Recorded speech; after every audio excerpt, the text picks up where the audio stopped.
Okay. The African Company was a group of black actors who got together in the 1820s to form a theater company. That theater company was because they couldn't work anywhere else. So they got together and they were doing all sorts of plays. One of the plays was Richard III, because no one was going to use them in a Shakespearean piece at all.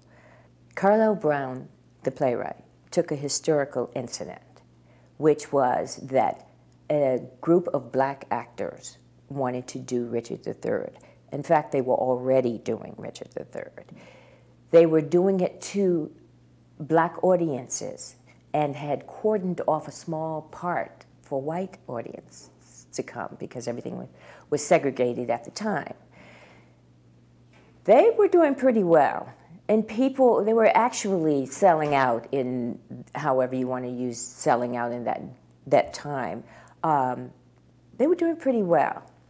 There was a white production of that play that was going to be produced with a major white actor.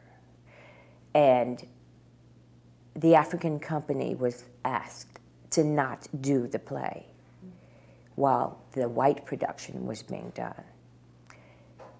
They said no. They were going to do the play anyway. So the police came and started to disrupt things. What they decided to do, rather than not do the play, was to actually move from where they were performing to a space right next door to the theater where the white play was being produced. And that was what created the major problem. When I was asked to direct it, I reread it because I read it many, many years ago, and have read it actually a couple of times over the years, but I first read it when it came out. And one of the things that attracted me to the play was that it had a sense of relevance to what's going on today, and that is, who owns art of any kind, especially what we consider the classics, music, dance, anything, any form of the arts. To say that this African Company should not do Shakespeare because they did not have any of the things that are considered important or relevant in that way that the white community had, which would mean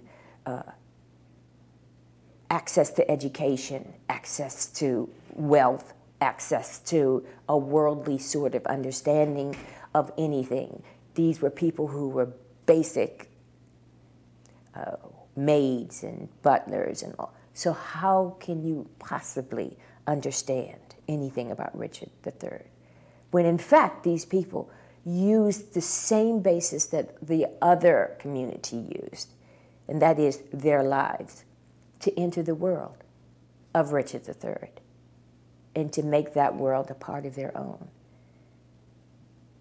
When it comes to the arts, and we say something is a classic in any discipline in the arts, it is exactly that, a classic, because it is universal in what it says, in what it does for the viewer or the participant.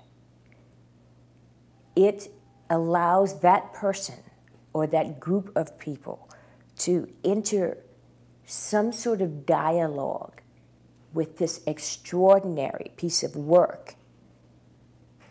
It's interesting that we would decide that that kind of thing is not relevant to someone who is perhaps not as educated as we are.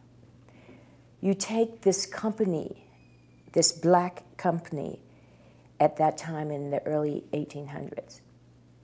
They were doing plays that the entire community found so relevant that they were selling out these shows.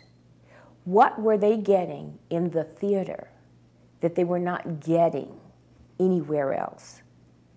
They were not necessarily getting in their communities.